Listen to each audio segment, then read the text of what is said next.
That's according to Sky Sports pundit Gary Neville.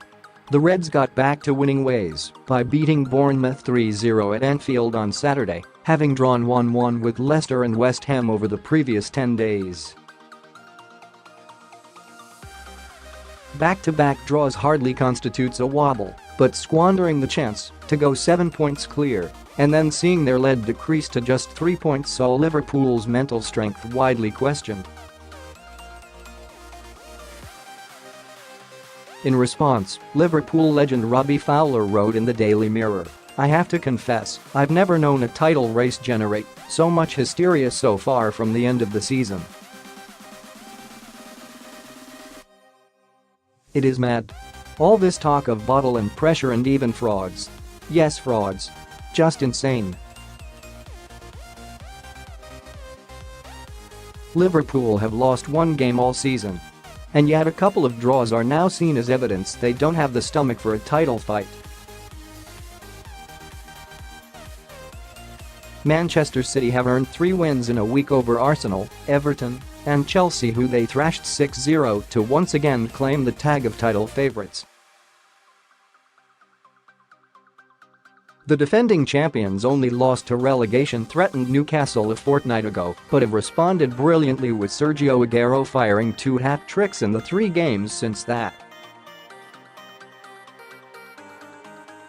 And Neville thinks Klopp will simply have to deal with the fact he and his squad's mental fortitude will be scrutinised whenever Liverpool fail to pick up maximum points across the next 12 games of the season.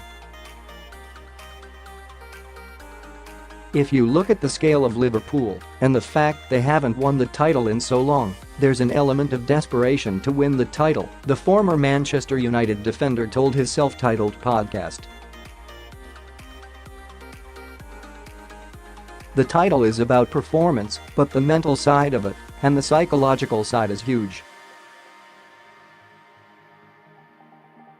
If you were to hear Liverpool players say, "I'm really looking forward to this, I never looked forward to it in my first title, I struggled with it, and so did the other young players at Man United all those years ago.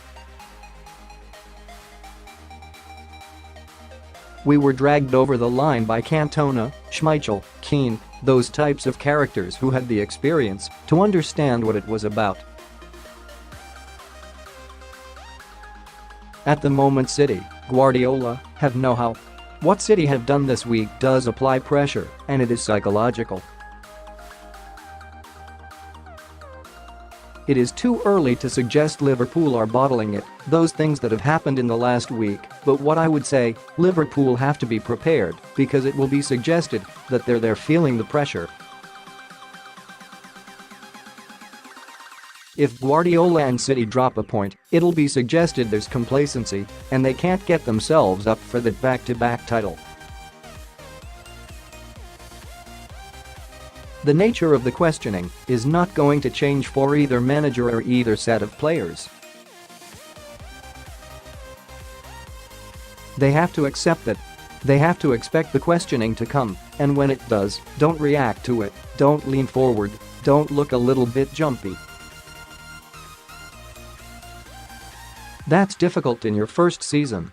Sir Alex Ferguson shielded his young players from the media or players who hadn't been part of it before and putting his senior players up. I think that's probably what Klopp is going to have to do in these next 4 to 6 weeks. I always remember when Blackburn got over the line in 1994-95. They had that little bit of a lead, and they were wheelbarrowed over the line in the end.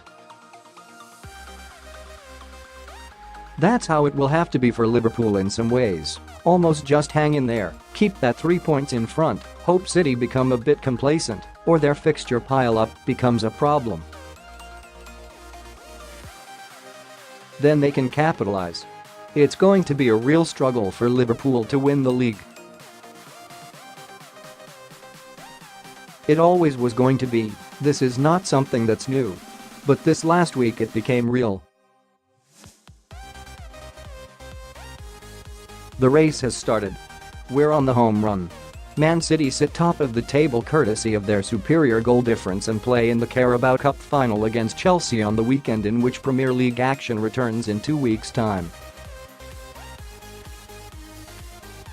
Liverpool will hope to move 3 points clear when they play their game in hand against bitter rivals Manchester United at Old Trafford.